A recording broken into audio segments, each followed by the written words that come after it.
offering our collective love at the divine lotus feet of Bhagwan Sri Sathya Sai Baba, the omnipotent, omniscient, omnipresent divine consciousness shining within and without. Om Sri Sai Ram, brothers and sisters. Happy Sunday morning. Is the sun shining? Yes. Yeah, within you? Yes. Okay, good. The sun shining outside is fine. The sun shining inside is what is very important. When we are, how many of you were today this morning at the satsang? Okay, good. You understood what truth is now. We're still at the first step. Huh? First step only. So, a lot of devotees are asking yesterday how to pronounce the akshara, and how the sound is produced. The sound that we are chanting with the Veda mantras have 16 vowels and 10 plus 25, 35 consonants. And the 16 vowels are pronounced without the tongue touching the palate. There is absolutely no tongue. Tongue doesn't touch the palate.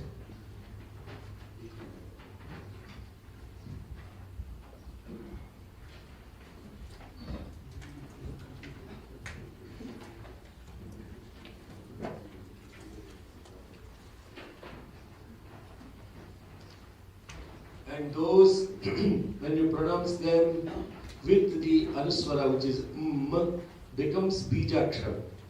Bija means seed. They are the seed letters, the 16 vowels and some of the consonants combined with the anuswaram. Anuswaram is bindu. So, when we are pronouncing these, sound is traveling from the navel for all the vowels, all the way to the tip of the lips. That's how you can see the traveling of the sound. Im. Until then, sound is only produced from here. I. Okay, don't chant with me, please. The lady said no chanting while I'm chanting. Remember that. Listen. When you're listening, you're not chanting. When I ask you to chant, then you chant. Don't sleep then. Okay.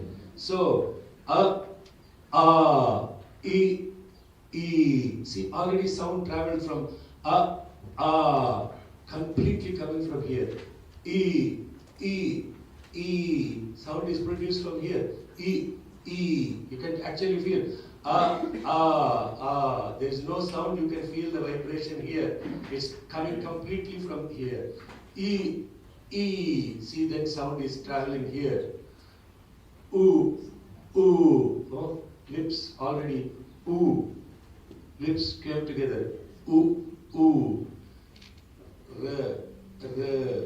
Not ru. R. Hridaya. See the R is Ratam Vachmi. So there is Ratam Vachmi, Ratagam Satyam Padam Brahma. See Ratagam. It is not Rutagam. R. Tongue is not touching R, but tongue is going against the palate a little bit and the sound is channeled through that. R. This is tough for people. R. Tongue is not touching. R. Then A, I, O, Au, Aha is the Visarga. Aha is the Visarga. And those are always combined, mostly speaking, those vowels in combination with the consonants. Now the consonants now travel again from here, the back, all the way to the lips. Therefore, when you are saying K, there is no aspiration. It's called sarala. Sarala consonant. Sarala means soft. K. But when you say kha, kha, kha, there the sound is khara, khadga, kham. See, there you are aspiring. If you put kha, you should feel the air coming out. Kha, ga. Pronounce the same place, ga, gha. Then nga, nga, nga. Anunasikam. Sound is produced through the nasal. Nga. Ch, cha, j, cha, nya, nya, nya. So tongue is now touching a little bit forward. Then ta, tha, da, dha, ra, ana, ana. It is not na. Nishangena. It's not nishangena. Understand the difference? Na is dental. Next consonant. Ra. Then th, tha, da, dha, na. These aspirated consonants are not present mostly in English, like dha. There is no word in English that starts with dha. If you have one, let me know. I'm still searching. Tha, the, no, ta, tha, the, dha, na, pa, tha, ba, bha, ma. Yes. So ya, ra, la, va, sha, sha, sa, ha, sha, sha, sa. Three different ways. They're completely different. Sha, shanti. Shanti is sha. Sha, shanmukha is sha. Shut up is sha. Okay? That is sha. It is not sha. Sha is shanti, sha, shanmukha. Then sa. Like sambar. Sha, sha, sa. Ha, la. Cha is the completion of the vowels. Now, when you practice these, you should practice them with the anuswaram so that you actually experience the sound. Im, im, rum, rum, rum, aim, aim, om, ah.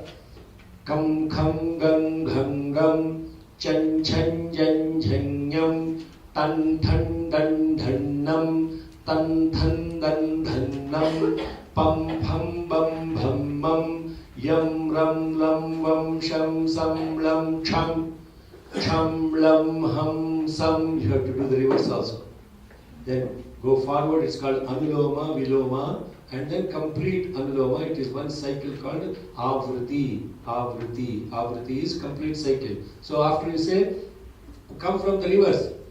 Lam, cham, sam, ham, cham, sham, vam, lam, ram, yam, bham, bham, bham, pam, pam, nam. See, very difficult to do that, but you have to practice it. It's like a meditation. And then once you practice these pronunciations properly, then only you are producing the proper sound with the pronunciation of the mantra. You cannot say Om Bhur Bhuva Suvaha. Bhur Bhuva Suvaha is not correct. Om Bhur, see, Bhur Bhuva Suvaha Tat Savitur Vare. Why you are chanting? I didn't ask you to chant. Listening. So, Tat Savitur Vare. Now say Tat Savitur Vare Enyam Bhargo. It is Bhargo, not Bargo. That's burger. So, you have to be very careful with this, what are called Mahapranas. And Mahapranas, where they are appropriate, will produce the proper sound, as we went through yesterday completely. Mantra is a sound vibration. It's the totality of the sound vibration. And that sound vibration traveling through the atmosphere that sound vibration that is produced, what will happen? It will not only enlighten and enchant what it is traveling through, but also to the listener who is completely focused on it and enter into the heart of the person straight. And that, what happens? First you experience the vibration. First you chant properly. You chant mantra first. Then mantra chants mantra. After intense practice, you will be chanted by the mantra. Mantra will start chanting you. That's called enchantment. You get enchanted. And so yesterday, yeah, very good. Now we have everything here.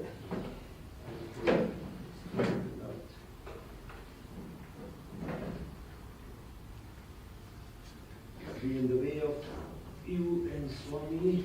Sorry, Swami, apologies.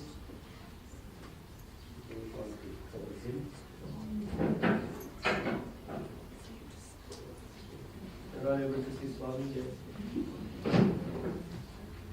Today morning we went through the satsang. Is Swami present here, truth or fact?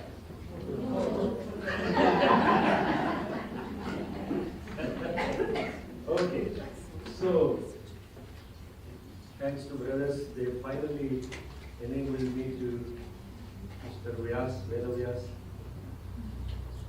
Okay, so yesterday, brothers and sisters, we went through the essence of what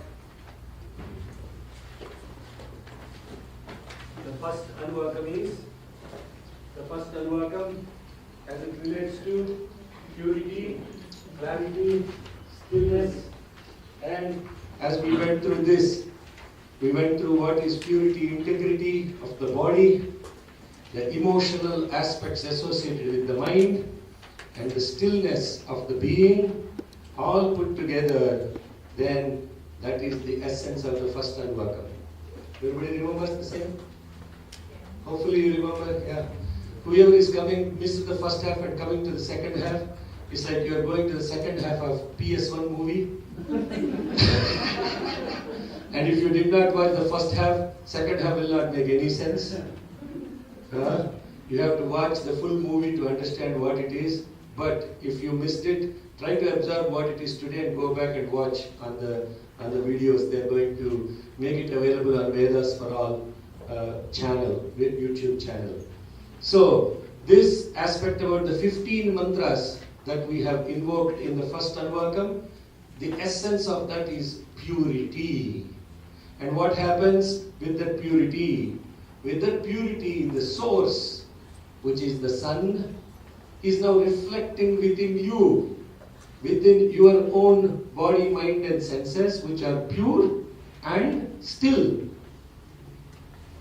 So this is the reason why the people that are doing the Veda mantra sadhana, you have to not only have purity of the mind and senses, but also should have purity of the body.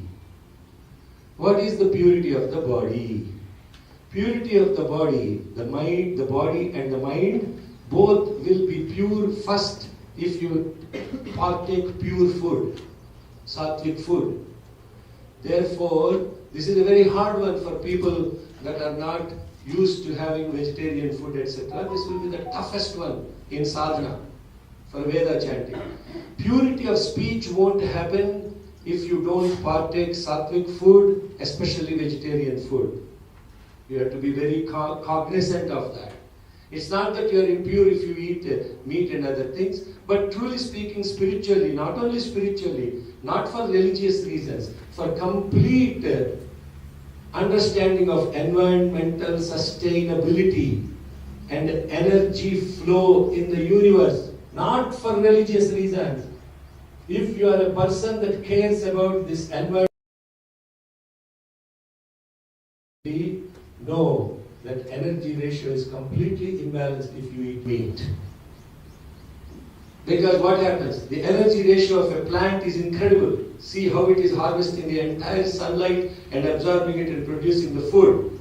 That energy directly getting into you is much more powerful than that energy fed to a cow or a pig or a chicken. And then when you eat that, energy conversion ratio of an animal is much, much less than a plant. Only fish can convert at least 1-to-1 energy efficiency. A cow's energy efficiency is 1-to-10. So what are you doing? You are taking the most energy efficient food, feeding to a lousy energy efficient animal, and you are eating that meat.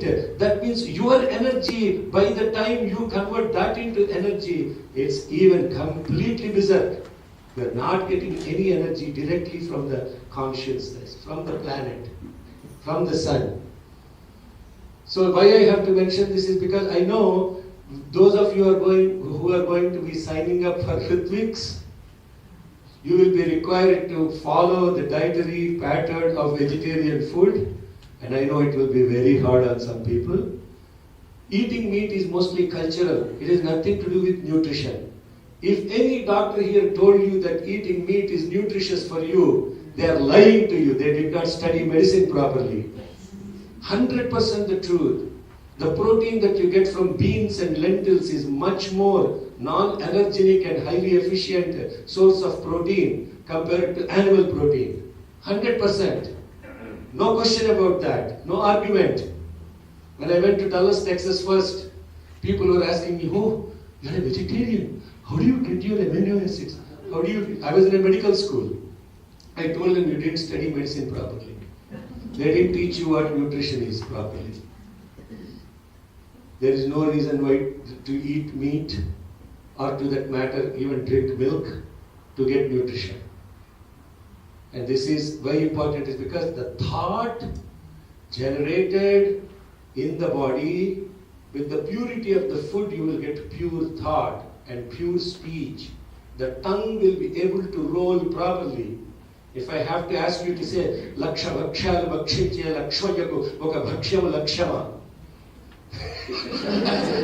Say that's a Telugu sentence. See, the tongue rolling, they get you practice all of this stuff. These mantras won't pronounce. If you have to say Bha, Mahat, Bhyaha, Bhyaha, the, Bha, Ya, Ha, together, pronounced in one shot. Mahat, Bhyaha, Chullake, Bhyascha, Vo. How are you pronouncing all of this? With clarity of speech. It comes with the tongue able to roll properly. Yes, brothers and sisters, so somebody wanted to know how to pronounce letters and you dragged yourself into this. Now you have to ask the question, purity of the body, the mind, the senses is the first parameter that enables you to be able to produce the vibration of the mantra. And we went through this with the first Anvakam. And then second and third and fourth Anvaka, we studied the omnipresence, the omniscience, and the omnipotence of the divine consciousness. What are those three? Those three are the attributes or the properties of the source. So what is happening now? Those properties of the source, omniscience, omnipresence, and omnipotence, are now totally reflected in the reflection, in perfection. That is what is second Anvaka, third Anvaka, and fourth Anvaka. You all went through this, yes? And we said the second Anvakam talks about the aspect of the 8 murtis. What are those? The 5, as in the 5 elements of nature, and the sun, the moon, and the consciousness. And those 8 are now completely reflected. Now you see, your bones, your fluids, your hunger, your breath, your memory, your mind, your intellect, ego, all these are now connected to the divine 8 that are present everywhere. If somebody asks you where is God, you should say one or more of these 8. That is God. Just think about it. That is omnipresence of God.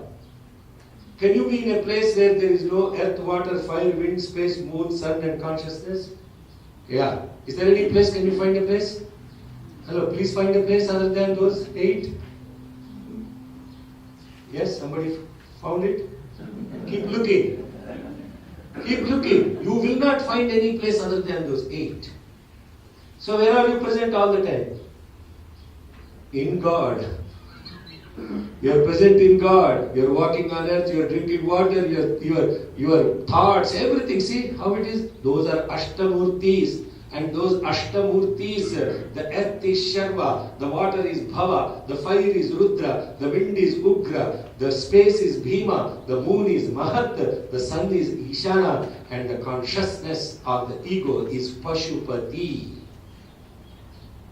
Bhavaya Devaya Namaha, Sharvaya Devaya Namaha, Ishanaya Devaya Namaha, Rudraya Devaya Namaha, Ugraya Devaya Namaha, Bhimaya Devaya Namaha, Mahato Devaya Namaha, Bhavasya Devasya Patne Namaha, Sharvasya Devasya Patne Namaha. These are mantras to invoke the Ashtamurtis when we invoke the Shiva consciousness.